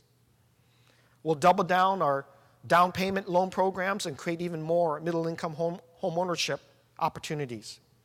We're going to explore public-private partnerships and launch a wave of innovative land use experiments to build thousands of new homes in reach of our middle class, including new incentives for more on-site inclusionary housing, land trusts, and the use of publicly owned lands. We must build affordable housing faster. And thanks to many of you in this room and my colleagues working with me in city government, we're a national leader in the production of permanently affordable housing, and we need to build more of it, and we need to build it faster. And that's why this past December I signed an executive order directing our permitting agencies to prioritize affordable projects. And because of the laws of supply and demand that still apply, even in San Francisco, we must continue to build market rate units, especially rental units. In particular, by building in neighborhoods outside of our central core, such as the Shipyard, Park Merced, Visitation Valley, will dramatically expand the number of homes naturally affordable to middle-income families. Finally, we've got to make construction of new housing easier. Right, Oz? To get tens of thousands of homes built faster, we've got to reduce those obstacles that slow down or even stop their construction. Next month, I'll once again convene housing experts who know this issue best, developers, market rate, and affordable, city departments, nonprofits, tenant and housing advocates, and realtors and property owners. I'll ask them to work with me and with the Board of Supervisors to implement this housing plan and to achieve the challenging yet achievable goal of 30,000 new and rehabilitated homes by 2020. Well, let me close on a final thought before we move to our questions. You know, affordability is not just a San Francisco challenge, it's a regional challenge, demands regional solutions. And I know Mayor Quan supports me on this. You know, ABAG reports that the Bay Area will add more than 2.1 million residents by 2040. That translates into 660,000 homes. Well, San Francisco can do everything I just described, continue to grow jobs, make unprecedented investments in transportation and education, and build 30,000 homes. But if we're the only ones stepping up, that's not going to be enough. Each and every one of us must do our part. Just like Oakland. Through Mayor Quan's leadership, they built thousands of units of homes in the past few years to meet the demands of residents that want to live in Oakland. And that's why I'm calling on all the cities and counties throughout the Bay Area to join me in setting ambitious goals for building new housing, close to transit, affordable to low and moderate income families. We'll need to invest in BART and Caltrain at the same time, and we'll need to also add transit-oriented housing nearby and even in places that have resisted in the past. I know this isn't going to be easy. It's a difficult conversation in many of the Bay Area communities, including ours. But what's the alternative? Pricing out middle-income families who have to commute 4 hours a day from the outer reaches of the Bay Area? You know, the region's long-term competitiveness depends upon our collective actions to achieve these regional, to really address these regional crises. So it's the same Ed Lee, it's the steady Eddie that was referred earlier. I've not changed. It's always about collaboration. We've always got to work together. And these challenges are going to find solutions if we keep innovation in front of us, keep collaboration in front of us, and not blame each other for what's wrong, but help each other to do what's right. Thank you.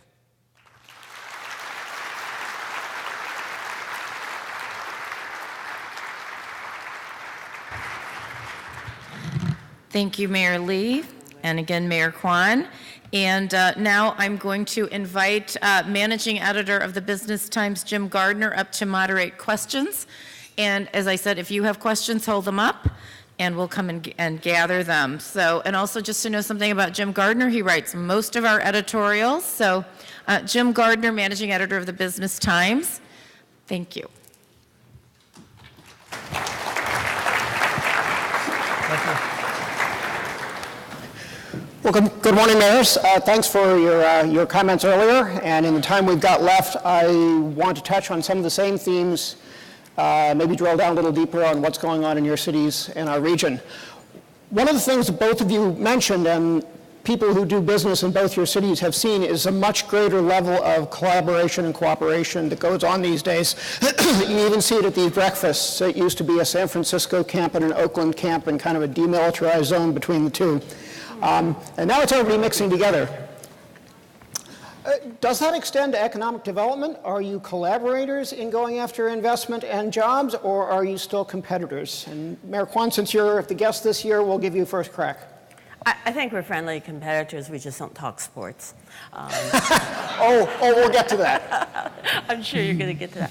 You know, I think when investors come from outside the region, they still look at the region. And so obviously, if you want to develop food or commercial warehouses, you send people to Oakland. We've been trying to steal second campuses from both San Jose and San Francisco because we have the space, and quite frankly, many of, like I was talking to someone from Google, many of your employees already live there, and to make a greener Bay Area, I'd like to have a couple of second campuses, but I think it's pretty friendly. I think we need to use our educational institutions, our great educational system, Berkeley and particularly Stanford, and sort of, just as we have a rivalry between the bears and the trees, we though are very proud of having both of them, and it's one of the reasons people come here. So I'd like to see a lot more joint incubators. Merely, Oakland, friend or foe in economic development? You know, I think it's more friend than foe. When Mayor Quan and I were in China, I think we were in China at least 2 or 3 times last year together. We're always comparing notes with investors about who would be more attracted in Oakland or San Francisco, but we jointly said we want them in the Bay Area. And if it's Oakland or San Francisco, we're going to all benefit from those investments. And so we're realizing more and more that investing in the Bay Area is good for Santa Clara, San Jose, Oakland, San Francisco, all the above, and that we've got to take care of both images as well as infrastructure that would make that attraction positive. So we're working on things like transportation, greening, alternative energy sources that are sustainable in the long run. So I think we've got a lot of collaborative goals, much more than competitive goals. And you're right, we're not going to talk too much about sports, but we will say that to take a sports metaphor, you're going to win a lot more games having a team approach than you are just individual competition.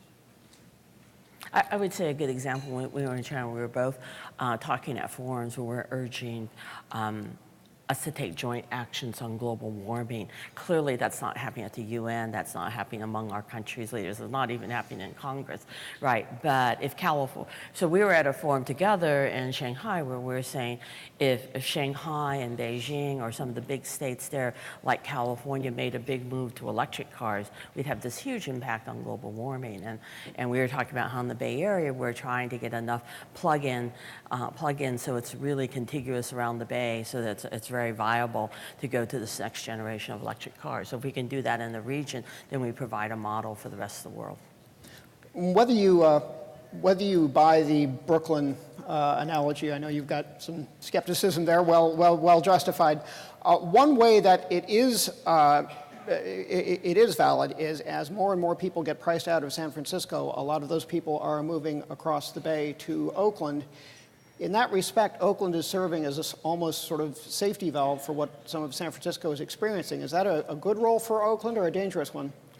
I have to say, and that's why I make some plea to the regional companies who are based here in Oakland to give in their giving in the Bay Area wide. We took a lot of the low-income people from San Francisco when the Pink Palace was closed down. I mean, literally, I had a section of West Oakland that was like the Pink Palace, where a lot, because you closed public housing here, that they moved over to Oakland. And now there are sections of Antioch that they call Oakland because some people in Oakland are getting priced out. I do think we had to take the issues of low-income housing as a regional issue. So San Francisco and Oakland were allies at ABAG to say, okay, we get it. We're the bigger cities. We're going to have more housing.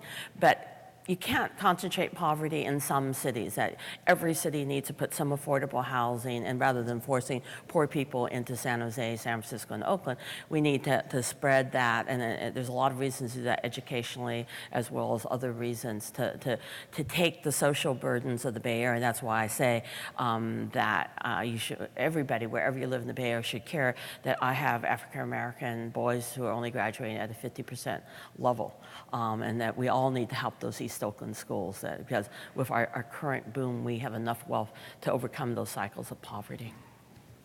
Mayor Lee, I think everyone's been surprised at how quickly the political and economic mood of San Francisco has changed over just the last few months.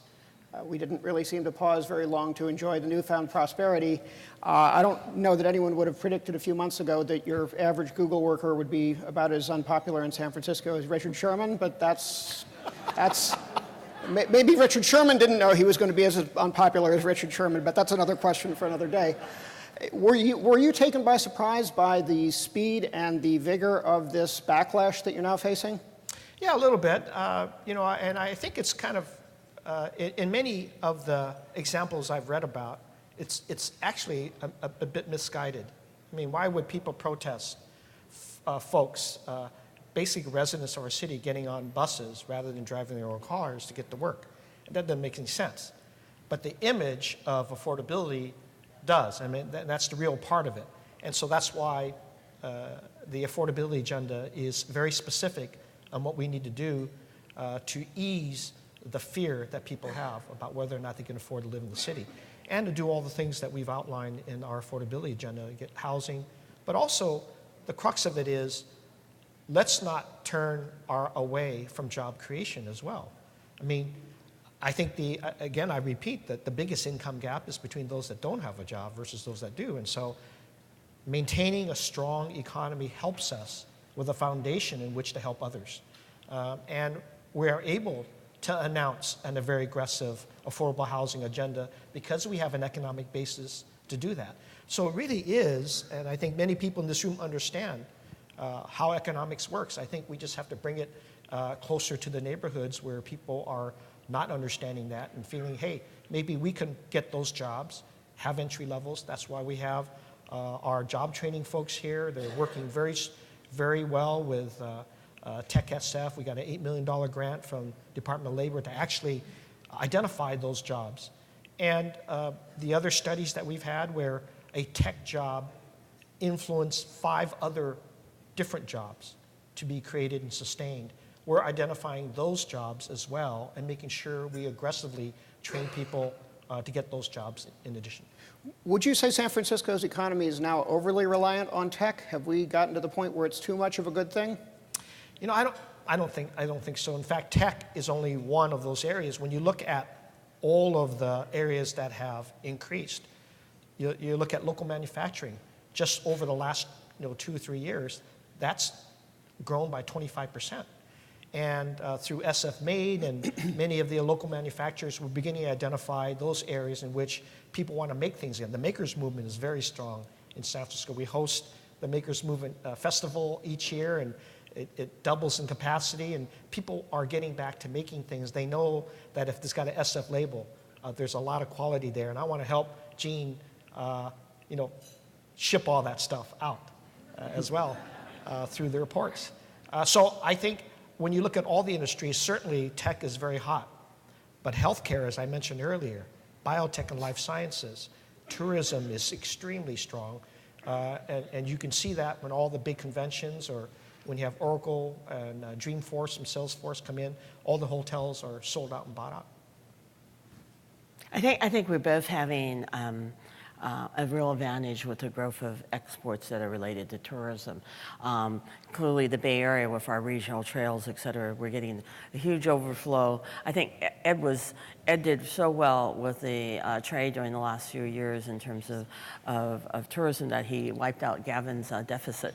And that the economy in San Francisco has been amazing, and it's been a huge part of, like, right now we're the fastest growing tourist industry spot, right? And our hotels are growing, but we don't have as many as they do.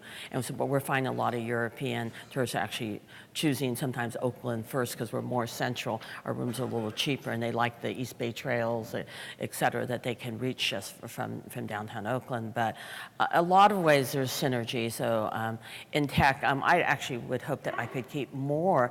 A lot of the people who work in San Francisco and live in Silicon Valley live in Oakland. They're UC Berkeley grads. They want to stay in the Oakland and East Bay region. So I've really been trying to convince people to put second campuses. We've been doing very well in small technology clusters. So Pandora has a cluster around it. We have one of the largest clusters around solar energy, and a lot of the new buildings along Broadway are these open buildings where you have like a dozen small technology companies that have only a handful of people, but they're sharing a building. So it's not quite as visible, not as big as Ed, but we're really developing a region. And again, that goes back to the Berkeley assets and having Stanford and having this great education system. Now, I was going to get to this later, but it's probably on about almost half the cards that I've gotten from the audience, and that's the drought. Obviously, Governor Brown has declared a drought. I think all the information that's come out since he did that, the forecasts, if anything, it's getting more and more scary, that we really are facing a genuine long-term crisis here. So I'd like to know what your cities are doing, both to meet the governor's request that water use get cut by 20%, and also to prepare for these droughts, which look like they're going to become a more frequent part of our future. I don't know who wants to go first, but... He owns his own dam and water system. Well, we do. And we've been very fortunate about it. In fact, God, I look at that and said, you know, the people that were leading this city back in the 1800s had a marvelous idea, and we have to say we were very fortunate to keep that. And having said that, we are joining the governor's drought policy.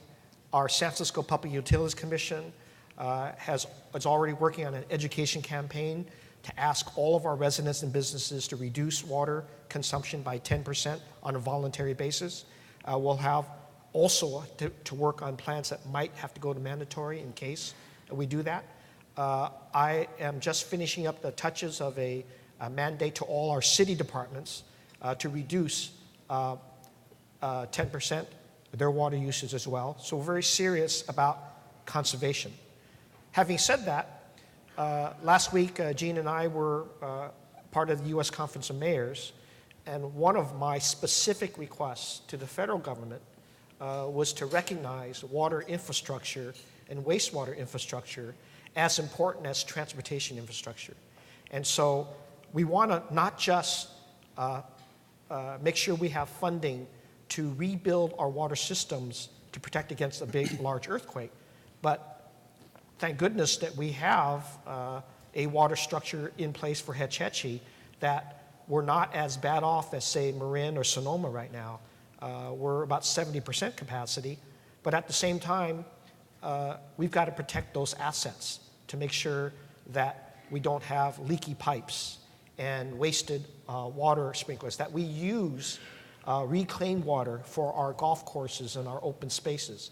Well, that requires a level of investment of infrastructure that we don't have, and so we've got to spend that kind of money. We've got to get some help from the federal government to help us with that infrastructure so that we can lower the use of fresh water and maintain that for residents' use. Mayor Quan, what's Oakland doing on this? Well, you know, Oakland is now part of the East Bay Regional, East Bay MUD, and even though it was started by Oaklanders, the water sources are going to a much broader network than originally planned. I think the East Bay Muds are going to have to look at that. How much more growth do you allow as we're trying to be smarter in our development and stay along transportation streams? So they have these big infrastructure questions. In Oakland, I think we've been so far ahead of the rest of the country so that we now have to go another 20%. We're like looking at that because, you know, areas like Oakland, East Bay, I used to be the chair of stopwaste.org, and they developed these, if you're a gardener, you really should look at these principles, the Bay gardening principles with a way of growing native plants, et cetera, because that's one of our biggest water uses other than industrial is what we use as homeowners on our landscaping and on our big parks, et cetera. And we've been at sort of the forefront of that. And so I was actually having honest discussions like, so how much more can we do? We've already put gray water systems in a lot of our big parks. We've planted native plants. We're ripping out lawns historically. And so how much more bay landscaping can we do that's bay-friendly landscaping? And so we have to take that up because we're part of a regional system, but even within our system, we've already done so much. It's a question of how much more I can do. I think we can do another 20%, but that will just put us far ahead of many people, particularly in Southern California, where they have not necessarily implemented a lot of the practices that we have. Okay. One thing I wanted to make sure we get to today is Warriors. Maybe I should be sitting between you while we talk about the Warriors. But, whoa. Mayor Quan, do you have a strategy for keeping the team? And do you want to share with us what it is, or? Ed and I don't usually talk about Warriors, just like I don't talk about the A's when I'm with Chuck Reed. But I think the Chuck Reed decision is probably, that's over. Let me talk about sports in general. I mean, I've already said that we believe that the Raiders will have a deal on their football stadium this year. And so we're very optimistic, and that's the foothold there. We also have, and the port people know that there has been a proposal now for Howard Stadium, a terminal, which is the terminal right next to Jack London Square. So if you're sitting at Scott's having lunch, it will be that first set of cranes. So it's very, very close to Jack London Square. We think that because of the shallowness of the estuary there, that would be a great place for a state's complex, a sports complex. And so I'm hoping that will happen, and that I do think then Lou Wolf has to decide, do you want to stay at the Coliseum where you have deep pocket developers would love them to stay there, the transportation is already there, or my CEOs downtown would like to have a downtown stadium. And that's a beautiful site. We can see San Francisco from there. We get a great bay view from the top. If you want to get a view, just bribe one of the crane people to let you go to the top, and you can see what the top of the stadium would look like and the kind of view that you would be. It's really a world-class site. I've always said from day one is that we knew that the site here in San Francisco is difficult, so the Warriors are always welcome to stay. And we think the only point where we've been involved is we do believe that anybody who builds in the Bay has to go through the same processes that anybody who builds into the Bay is. And so we did not favor them skipping BCDC, which is the Bay Commission that saved the Bay, and why it's not all development today, and why we still have that beautiful Bay out there. And so, you know, I know he considers his legacy, so we don't talk about it very much. Mayor Lee, you probably saw this morning, it probably didn't come as news to you, that the costs for the remediation on the pier keep going up and up and up. Some of the anti-development activists in San Francisco have moved on from 8 Washington to the Warriors Arena as the next target. Any second thoughts, or are you still fully committed to seeing this through? Mm-hmm. Well, first of all, we work in partnership with the Warriors and their investors, and we knew that when you're trying to rehabilitate 2 piers who have a history of not being able to be touched very well by the private sector, we've got a challenge. Yes, the numbers are staggering, $180 million to invest in the piers before you even put anything on top. That's a staggering amount, yet at the same time, that number has not deterred either the city or the Warriors from really moving forward on this project. As challenging as it is, and I know Mayor Quan's position on this, we're going to do everything right by CEQA, the California Environmental Quality Act. We're going to follow those steps. That is probably why it's taken a little bit more time and can't move as aggressively, because they're trying to, I think the Warriors are wanting to do the right thing. And having said that, I don't believe that the Warriors ever dismissed what I think is a reality, which is that the voters of San Francisco would have to have a review on this, and I think they've been preparing themselves. I certainly have advised that I felt that the residents of the city ought to put its opinion out there in light of or despite whatever groups that are out there saying they don't like this side or there's a preferred site. Will you come out in opposition if there's a ballot measure that makes it to the ballot that would either severely limit or eliminate the possibility of the arena? Well, I don't know, given, I mean, there's a lot of scenarios that could happen. I know that there might be a ballot measure that qualifies for June that talks about a requirement that anything over a certain height be brought to the voters first. That's not something that I think impedes the progress that we're making on this, because I've always felt that the Warriors Arena should be approved by the voters to do it right. And also, it's a smart thing to do because it prevents future lawsuits by different interest groups who want to delay it. So we'll take a look at the language. So you're okay with this going to the ballot? Well, we'll take a look at the language, but you know, I have to be open to that because, again, that is something that we've actually felt probably should be considered. Okay. Well, we got through Warriors, no punches thrown, no bruises applied. So, Mayor Quan, you mentioned earlier today, and I jotted a couple things down here, $3 billion of investment, 3,000 housing units, having completed 10K. If the upsides and downsides of the tech boom have been San Francisco's kind of defining issue of the moment, the defining issue of the moment for Oakland for a lot of moments was public safety. With figures like this, do you think you've put it in the rearview mirror as an economic development issue? Is it still something that companies and investors looking at Oakland need to be reassured of, or is it a subsidiary issue now? I just like people to look at the real figures and not old images. I have to say, a lot of times when I appear as the mayor of Oakland, people are so surprised that they don't realize that Oakland is not the city of the 60s, that we're much more diverse. We're literally almost a quarter population-wise. And because of our very affordable housing, we're not just diverse in having 130 languages, we're diverse economically. We have a very solid blue-collar, middle-class residency level, and that's why we have all these new immigrant work.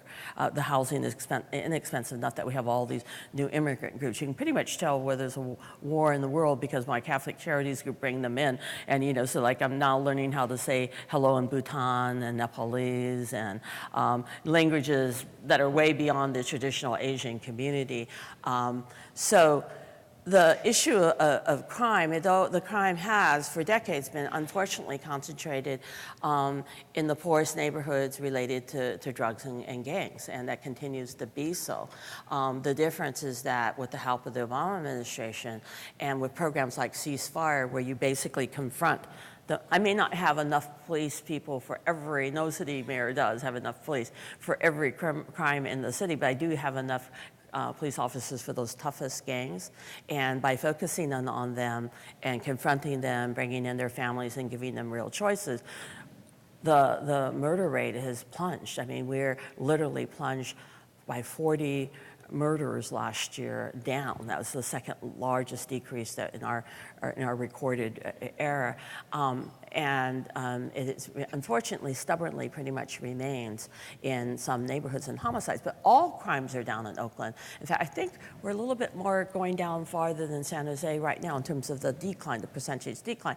And I think that's because of our reorganization of the police department into areas with 5 captains who are like mini chiefs, and holding my police department more accountable for geographic areas. So right now, we got hard hit, and then Mayor Lee and I are co-sponsoring an effort to get cell phones to have kill switches, right? Because across the country, in big cities, the robbery rates went up into the 20s. Chicago, New York, we were all like at 24, 28% increase in robberies. But now Apple is putting a kill switch. We're trying to make it mandatory for everyone else. But right now in Oakland, robberies are just down, period. There, you know, it was a little above the year before. It was trending down all from the summer after we put it in these additional police and these geographic accountabilities. But as I said, if you wanted to look at Broadway versus Market, you wanted to look at Kaiser Center versus 101 California, very comparable. I mean, we're big cities. We have more crime than the suburbs, but Oakland doesn't stand out now anymore. And so, you know, and there are a lot of people living in downtown Oakland right now. And in fact, I would say some of my downtown streets are more lively 24 hours than parts of San Francisco now. So when you have a lot more people on the streets, a city is much safer. When you have more people in your parks, the city is safer. And so what I've been doing is organizing throughout the city, where now you're seeing crime down in every part of the city. The murder rate last year in West Oakland, which was historically one of our higher, plunged by 50%. As well as all other crime in that neighborhood. So we're on a good path. So I'm going to knock on wood. I'm hoping that the trend continues. It's continuing into New Year. So this year I can say all crime is down. It used to be stolen cars were a little bit above, although we figure out half of those stolen cars were stolen from the suburbs and left in Oakland. That's what happens when you're the center of the BART system. Occupy visits you and kids steal cars and take BART home. What can you say?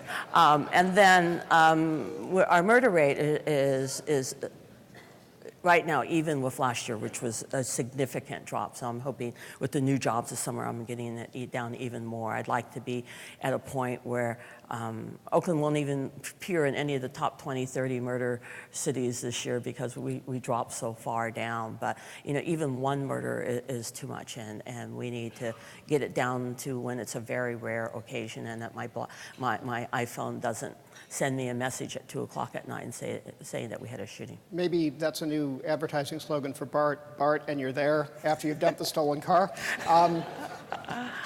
We are running short of time, but I did just want to get a couple more questions here. Mayor Lee, you have been, as our newspaper has been, in all fairness, big supporters of the sharing economy companies that have taken root in San Francisco and spread their wings across the country and across the world. Lately, specifically with Airbnb and with Uber, we've started to see some of the downsides of these lightly regulated companies. How do you maintain their presence in San Francisco while at the same time ensuring they're law-abiding and positive contributors? Well, we certainly recognize the contributions that the sharing economy companies that have started and grown in our city are also helping people with extra income, entrepreneurship, working their way forward. And I think it's overall been positive. Now, having said that, we did say that we agree with the California CPC that there has to be a fair regulation. And I think the regulations that are evolving from the CPUC are apropos to that industry to prevent situations where there's disputes over who's covered and who's not over some horrible accidents that occur. But I also think that's just one sector of the sharing economy. There's so much else that's going on. And when you look at across the board, all sectors, whether it's sharing space, sharing expensive equipment, sharing ride ships on vehicles that are personally owned, you're seeing, I think, a robust innovation that's going on. We don't want to curtail that, but we do want to say that people have to be responsible for their actions. And I say that if they have to pay commercial insurance in order to be insured for their riders, so be it. And those that are tough enough to stick it out, they've got to do that. I also think that when you look at many other industries that are sharing space, for example, you're going to see these very nice combinations. To say, for example, people don't know this, but in Mission Bay, expensive laboratories are no longer the cost factor because people are sharing laboratories. You've got companies making strategic agreements that let's share a laboratory, and if we discover something and you discover something, let's honor, the patents and all the other stuff. That 10 years ago, that would not have been it. The pharmaceutical companies would have said, no, we're having our own, and that prevented drugs and pharmaceuticals from getting to market faster and earlier. Grants are being cut. So you see sharing there. You see the sharing of equipment, whether it's TaskRabbit or some of these other companies flowing. Expensive equipment, whether it's 3D printing machines or others, whether it's bringing that cost down or sharing some expensive equipment at a WeWorks location. We have that. We have those incubators where things are no longer having to be where you own things in order to get access, in order to have part of the economy. Providing people with access to expensive things, I think it's part of the new economy. And I think that's exciting. It does bring a lot more people into the economy. So I believe that the thrust is going to be there. While this new arena of economy is going on, we will have to take care of the regulatory parts. Well, Mayors, I wish we had more time, but unfortunately we do not. Lots more issues that we could have discussed. We'll leave some of those till next year, I guess. Good luck to both of you in the coming 12 months, and I will turn this back over to Mary. And we're going to make your reservation for next year now, so make sure you get the Oakland. Thank you. That's right. We need to book the Oakland Marriott now, right? Jim Gardner, thank you so much for doing a great job of moderating. And Mayor Quan and Mayor Lee, thank you so much for all of your generous time and insights and sharing so much with us. And I want to thank our audience. And so let's have a round of applause for our mayors.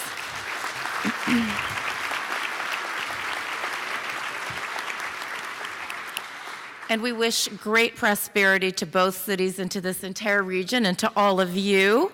I want to thank again Cushman and Wakefield for partnering with us as our title and presenting sponsor. And I want to thank our sponsors, Kaiser Permanente, Robert Half International, Webcor Builders, and Wells Fargo.